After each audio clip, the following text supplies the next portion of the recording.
market, ethnic bigots politicizing demolition, Tinubu's aide, Onanuga. A former aide to President Bola Tinubu, Bayo Onanuga, has criticized those faulting the demolition of the Alaba International Market in Lagos State. Onanuga said some ethnic bigots are politicizing and reading ethnic dimensions to the demolition of the Alaba International Market. Last Friday, the Lagos State government began the process of removing distressed building in the Alaba International Market in the Ojo local government area of the state. The enforcement team of the Lagos State Building Control Agency and the Lagos State Task Force embarked on the joint exercise. The team, which went around to reseal several buildings marked with previous multiple quit seal notice by a LASBCA, said the measure was to prevent disaster. The demolition had drawn several condemnations from the affected traders and some Igbo groups. However, Onanuga tweeted, "Some closet ethnic bigots are already politicizing and reading ethnic dimension to the plan by Lagos government to demolish distressed buildings in Alaba Market, Lagos. Some are even teaching Lagos government how to conduct its business or exercise its authority. What a country." I don't think you have to feel insulted. No one is directing you on how to lead or conduct its business. Its business is not solely for itself. Its business is to lead the people. So why can they not be, advised? Who said you're teaching? Are you a place that you're above not learning? You're teaching your people. If your people want the certain thing, then you're going to have to adapt. Anyways, with the market, okay, fine. With the ethnic tensions that exist in Lagos State, the Lagos State government decides to go to a market predominantly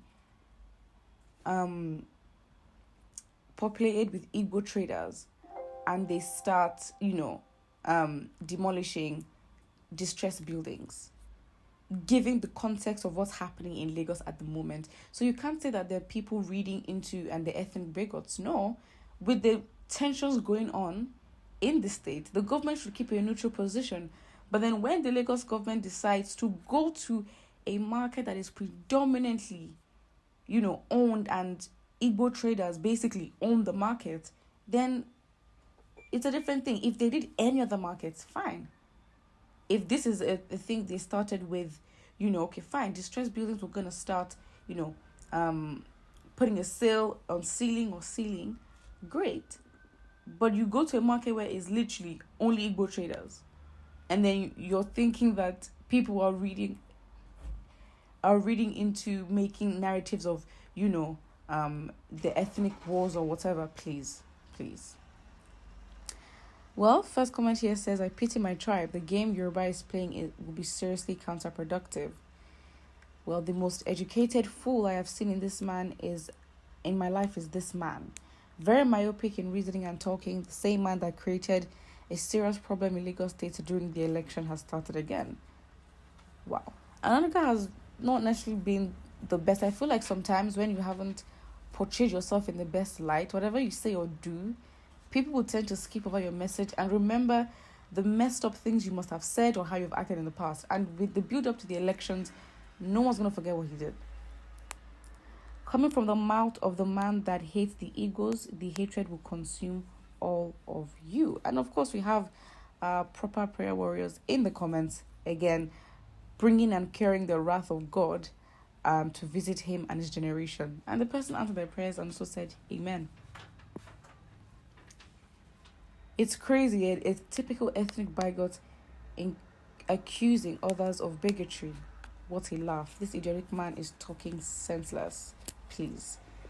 Well, I mean, it's not surprising, to be honest. And it's like, if the LASBCA decided, you know what, there are buildings in Lagos that we're gonna, start to demolish because they're not fit, they're this, whatever the reason is, great.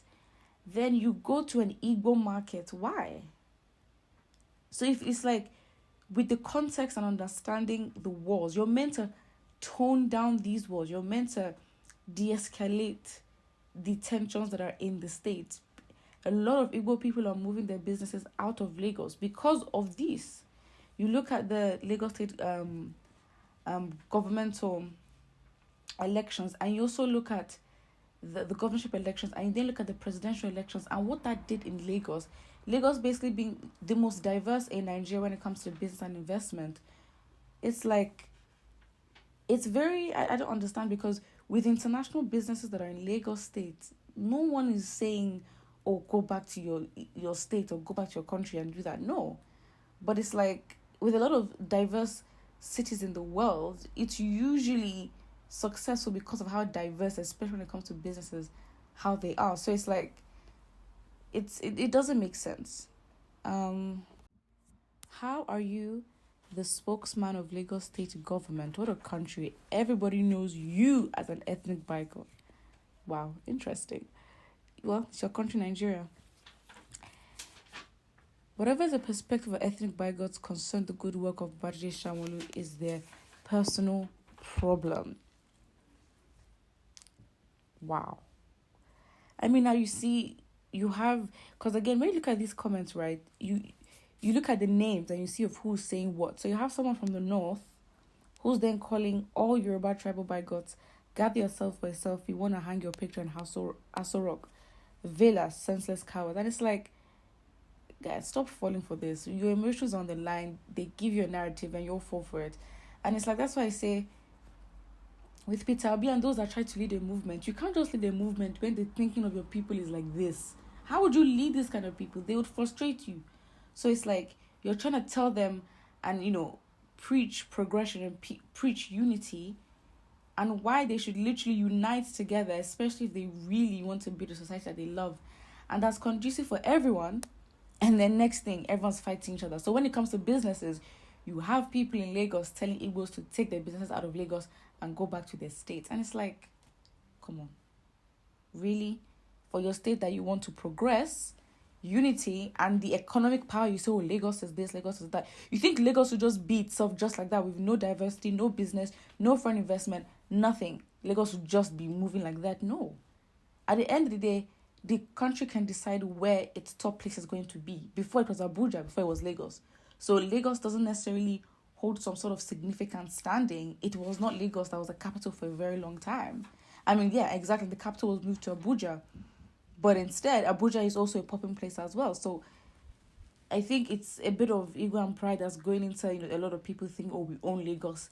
Lagos' success is down to us. And I'm like, please go look at the stats again. Put what you think in the comment section. Don't forget to like and subscribe.